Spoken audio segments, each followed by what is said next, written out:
নে হ'লে তই ডাইভৰ্চৰ সিদ্ধান্ত ল'লি খাটাং বুলিলেই ধৰিবলৈ আকৌ কি আছে এনেকুৱা ছিৰিয়াছ কথাত মনৰ দুধুৰ মুধুৰ অৱস্থা কিন্তু ভাল নহয় পাছত পস্তাবি নহয় এইখিনিতে এটা সমস্যা আহি পৰিছে মিকি আৰু বিকিক লৈহে সমস্যাটো হৈছে বুজাই ক মানে মিকি আৰু বিকিয়ে মাক দেউতাক কাকো এৰিব নোখোজে ডাইভৰ্চৰ পাছত সুজাতা আৰু মই বেলেগে থাকিব লাগিব তেতিয়া সিহঁতে মাক বা দেউতাক যিকোনো এটাকহে পাব সেইটোতো হয়েই ডাইভৰ্চৰ অৰ্থই হৈছে ছেপাৰেট এই কথাটোকে সিহঁত দুটাই বুজিব নোখোজে এইটো একেবাৰে স্বাভাৱিক কথা ডাইভৰ্চৰ অৰ্থ বুজিব পৰাকৈ সিহঁতৰ বয়সেই বা হৈছে কিমান 6-7 মান হ'লনে মিকিৰ 7 বিকিৰ 5 তেনেহ'লে এই বয়সত ল'ৰা ছোৱালী মাক দেউতাকৰ পৰা সমান মৰম বিচাৰিবই জান যদি তই ডাইভৰ্চ ল'ব খুজিছ কিয় ইমান অশান্তি কৰি আৰু কিমান দিন জীয়াই থাকিবি জীয়াই থকাৰ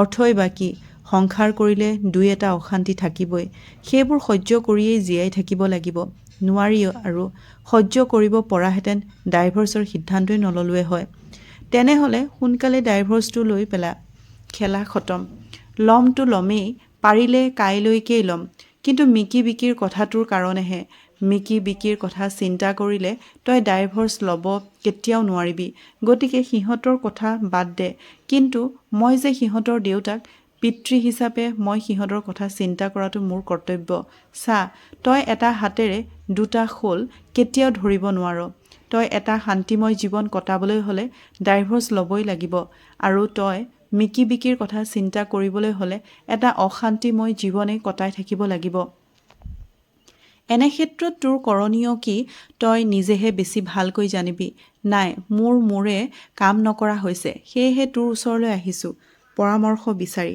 নহয় উপায় হহুৱা লি কিয় মোৰ নিচিনা ডাং বৰলা এটাই তোক কি উপায় দিম কচোন সংসাৰৰ তিতা মিঠাটো মই একোৱেই পোৱা নাই নহয় তই পাৰিবি দিব তই লেখক মানুহ তোৰ চিন্তা চৰ্চা আনতকৈ বহুতেই বেলেগ আৰু মোৰ চব সমস্যাৰ উপায়টো তয়েই দিয় সেইটো হয় কি সব ক্ষেত্ৰতে থিয়ৰীৰ লগত প্ৰেক্টিকেল নিমিলিবও পাৰে অৰ্থাৎ তোৰ আমাৰ লগৰ বিপুলক মনত আছেনে আছে কিন্তু ইয়াৰ মাজলৈ বিপুলক আহিল কিয় কৈ আছোঁ শুনি যা চাকৰি পোৱাৰ আগতে সি এবাৰ ৰঙালাওৰ খেতি কৰিবলৈ মন মেলি মোক এটা হিচাপ কৰি দেখুৱালে তাৰ মতে 5 বিঘা মাটিত ৰঙালাও খেতি কৰি এবছৰত সি 2 লাখ টকা লাভ কৰিব পাৰিব মই কিন্তু তাৰ কথাত একমত নহ'লো মোৰ হিচাপ মতে সি 20,000 পোৱাটো কঠিন হ'ব মই হতাশ হৈ পৰিছোঁ বুলি সি মোক পেটে বেয়াই পালে পাছত গম পালোঁ সি মাত্ৰ 10 নে 12,000 টকাকে পালে তাৰ মানে তই ইয়াৰ দ্বাৰা বুজাব খুজিছ তোৰ উপায়টো ফলপ্ৰসূ নহ'বও পাৰে ঠিকেই বুজিছ তথাপি দেচোন এটা কিজানি কামত আহেই ইমানকৈ ধৰিছ যেতিয়া দিম বাৰু এটা কিন্তু তই যদি প্ৰথমে মোৰ কথা শুনিলিহেঁতেন মোৰ ওচৰলৈ উপায় বিচাৰি কেতিয়াও আহিব নালাগিলেহেঁতেন মানে ক্ষেত্ৰত পাৰ্থক্য থাকিলেও এওঁলোকে বিয়াত বহিবলৈ সংকোচ নকৰে ফলত এওঁলোকৰ তোৰ নিচিনা অৱস্থা হৈগৈ মোৰ ক্ষেত্ৰতো এনেকুৱাই হৈছিল বুজিছ মানে সুজাতাৰ মনটোতকৈও শৰীৰটোৱেহে মোক বেছিকৈ আকৰ্ষণ কৰিছিল তই যদি আমাৰ মানসিক আৰু শাৰীৰিক আকৰ্ষণক প্ৰেছাৰৰ লগত তুলনা কৰ তেনেহ'লে আমাৰ প্ৰেমৰ প্ৰেছাৰৰ জোখ আছিল 20/80 কেতিয়াও কৰিব নোৱাৰোঁ ভাগ্য ভাল আমি স্বামী স্ত্ৰী আছিলোঁ সুজাতাই গৰ্ভপাত কৰাব খোজা কথাটোত মোৰ সন্মতিৰ প্ৰয়োজন আছিল গতিকে কথাটোত মই সন্মতি নিদিয়া সুজাতাই বিকিক জন্ম দিবলৈ বাধ্য হৈছিল কিন্তু কি হ'ব সেই তেতিয়াৰ পৰাই আমাৰ মাজত এটা ফাটৰ সৃষ্টি হৈছিল একেবাৰে সৰু কথাতে তৰ্কাতৰ্কি কেতিয়াবা মাৰপিট পৰ্যন্ত হৈ গৈছিল অৱশ্যে তাৰ আগেও কিছুমান কথাত আমাৰ মাজত মত বিৰোধ হ'বলৈ আৰম্ভ কৰিছিল যেনে মিকিক স্কুলত দিয়াৰ সময়ত হৈছিল মই মিকিক অসমীয়া মাধ্যমৰ স্কুলত দিব খুজিছিলোঁ কিন্তু সুজাতাই জোৰ দিছিল ইংৰাজী মাধ্যমৰ স্কুলত দিয়াৰ এই ক্ষেত্ৰত অৱশ্যে তাইয়ে জয়ী হৈছিল আৰু দেউতাৰ মৃত্যুৰ পাছত আৰু মাক মোৰ লগত অনালৈ সময়ত মাক মোৰ লগত ৰাখিবলৈ সুজাতা কোনো পধ্যেই ৰাজি হোৱা নাছিল তাইৰ কথা আছিল নিজৰ চাকৰি দুটা সন্তানক প্ৰতিপালন কৰা তাৰ মাজত মাক সেৱা শুশ্ৰূষা কৰাৰ নিচিনা অতিৰিক্ত বোজা এটা তেওঁ কেনেকৈ বহন কৰিব কিন্তু এই ক্ষেত্ৰত সুজাতা জয়ী হ'ব পৰা নাছিল মোৰ কথা আছিল মা অবিহনে তাই মোক নাপালেহেঁতেন আৰু মোক নোপোৱাহেঁতেন তাই সন্তান দুটা কেনেকৈ পালেহেঁতেন এতিয়া মাৰ ক'ত আছে দস্তুৰ মত মোৰ লগত এইটো তই ভাল কাম কৰিলি। এই ক্ষেত্ৰত তই যদি সুজাতাৰ লগত আপোচ কৰিলিহেঁতেন তোক মই এই মুহূৰ্ততে ইয়াৰ পৰা উঠাই পঠিয়ালোহেঁতেন। চিন্তা নকৰিবি, সেই সুযোগ তই কেতিয়াও নাপাবি। ভাল কথা। আৰু কি কথাত তহঁতৰ মতভেদ হৈছিল? কাজিয়া লাগিছিল বহুত কথাত। গোটেইবোৰ ক'বলৈ গ'লে এখন মহাভাৰত হ'ব। আচল কথাটো তল পৰি যাব। ঠিক আছে, আৰু নালাগে ক'ব। যি বুজিব লাগে মই সেইখিনিৰ পৰাই বুজিছোঁ। কিন্তু এইখিনিতে অইন এটা কথা আহি পৰিছে। কি কথা? ডাইভৰ্চৰ কথাটো কেৱল তয়ে চিন্তা কৰিছনে? সুজাতায়ো কৰিছে। তাইও কৰিছে। পৰাহেঁতেন তাই বিকিৰ কথাটোৰ সময়তে ডাইভৰ্চ ল'লেহেঁতেন। কিন্তু তেতিয়া তাইৰ চাকৰিটো পাৰ্মানেণ্ট হোৱা নাছিল। তাই আৰ্থিকভাৱে দুৰ্বল আছিল। এতিয়াতো তাই মোতকৈও বেছি দৰমহা পায়। গতিকে তাই এতিয়া একো কথালৈকে পৰোৱা নকৰে। এইটো সুজাতাই নিজে কোৱা কথা নে তই ভবা কথা? তাই নিজ মুখেৰে নকলেও তাইৰ ভাৱ-ভংগীৰ পৰাটো এনেকুৱাই যেন লাগে। তেনেহ'লে এইটো তোৰ ভুল ধাৰণা। কিয় চা, তাৰ টকা পইচাই সকলো সমস্যাৰ সমাধান কৰিব নোৱাৰে। তেনে হোৱাহেঁতেন ধনী মানুহবোৰৰ একো সমস্যাই নাথাকিলেহেঁতেন। কিন্তু পৃথিৱীত তেওঁলোকৰে সমস্যা বেছি, মাথো সমস্যাৰ ধৰণবোৰ বেলেগ বেলেগ। ধৰি ল'লো মিকি বিকিৰ সমস্যাটো সমাধান হৈ গ'ল, তহঁতৰ ডাইভৰ্চ হৈ গ'ল। তেতিয়াও তই নাভাবিবি তোৰ সমস্যাৰ সমাধান হৈ গ'ল বা তোৰ জীৱনলৈ শান্তি আহিল। বৰঞ্চ তোৰ সমস্যা বাঢ়িবহে, অশান্তিও বাঢ়িব। কেনেকৈ? তেনেই সাধাৰণ কথা। সুজাতাৰ লগত তোৰ সম্পৰ্ক 12 বছৰৰ, 5 বছৰৰ প্ৰেমৰ, 7 বছৰৰ বৈবাহিক জীৱনৰ। এজনী মানুহৰ লগত ইমান দীৰ্ঘ সময় একেখন ছালৰ তলতে একেখন বিচনাতে কটোৱাৰ পাছত সেইজনী মানুহক সংসাৰৰ কিছুমান সাধাৰণ কথাতে ত্যাগ কৰিবলৈ ওলোৱাটো। বিকি আৰু মাৰ কথাটো তই সাধাৰণ কথাৰ শাৰীত পেলাইছ। নাই পেলোৱা। বাৰু, গভীৰ কথাৰ শাৰীতে পেলাইছোঁ।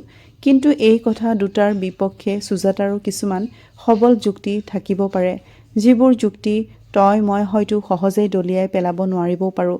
আৰু পঢ়ি থকা কালৰে পৰা সুজাতাক মই যিমানখিনি জানো, তাই ডাইভৰ্চৰ কথা চিন্তা কৰাহেঁতেন বিয়াৰ 2 বছৰ বা 3 বছৰৰ পাছতেই কৰিলেহেঁতেন। ইমান দিনলৈকে কেতিয়াও বাট নাচালেহেঁতেন।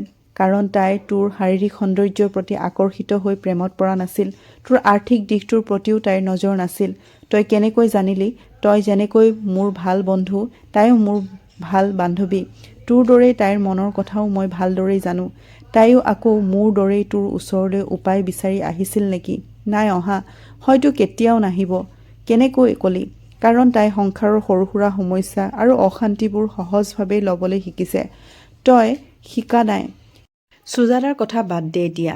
মোৰ কথালৈ আহিছোঁ। কিন্তু কি কথা পাতি আছিলোঁ মই পাহৰিয়ে গৈছোঁ। মোৰ বিবাহোত্তৰ জীৱনৰ সমস্যা আৰু অশান্তিৰ কথা।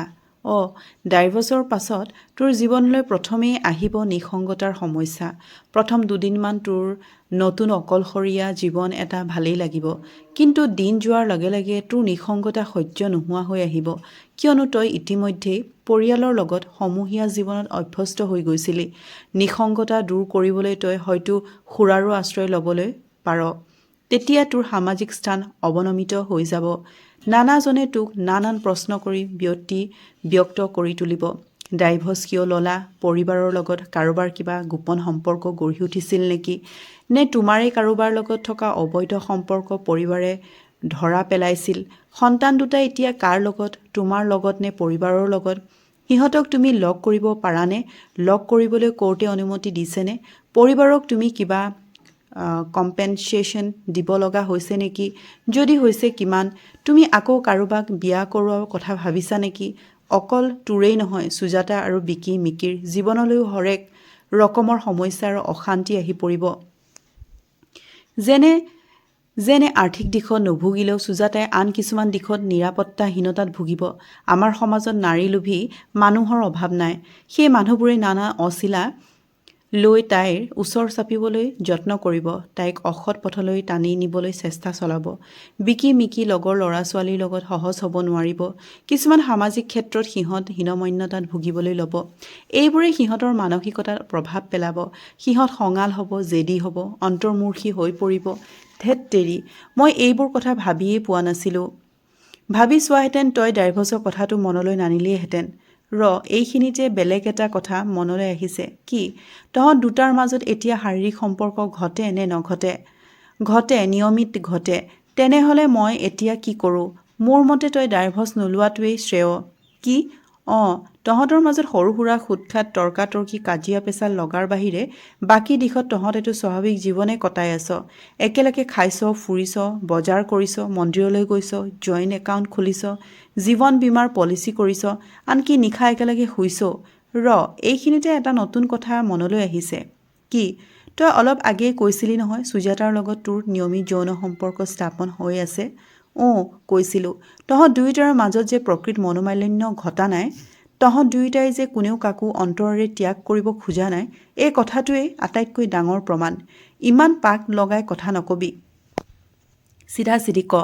মানে মানসিক আকৰ্ষণ নাথাকিলেও এহাল স্বামী স্ত্ৰী কেতিয়াও এনেকৈ সদায় একেখন বিচনাতে শুব নোৱাৰে। তহঁতৰ পৰস্পৰৰ প্ৰতি থকা মানসিক টানটো এতিয়াও শেষ হৈ যোৱা নাই। তাক জীয়াই ৰাখিবলৈ পাৰিলে বঢ়াবলৈ চেষ্টা কৰ। তেহে সংসাৰৰ আচল মধুপান কৰিব পাৰিবি। কি হ'ল? মনে মনে থাকিলি যে? মনত কিবা খোকোজা আছে নেকি? নাই, এটা কথা ভাবিছিলোঁ। কি? সুজাতাক বিয়া কৰাব খোজোতেও মই তোৰ পৰাই পৰামৰ্শ বিচাৰিছিলোঁ।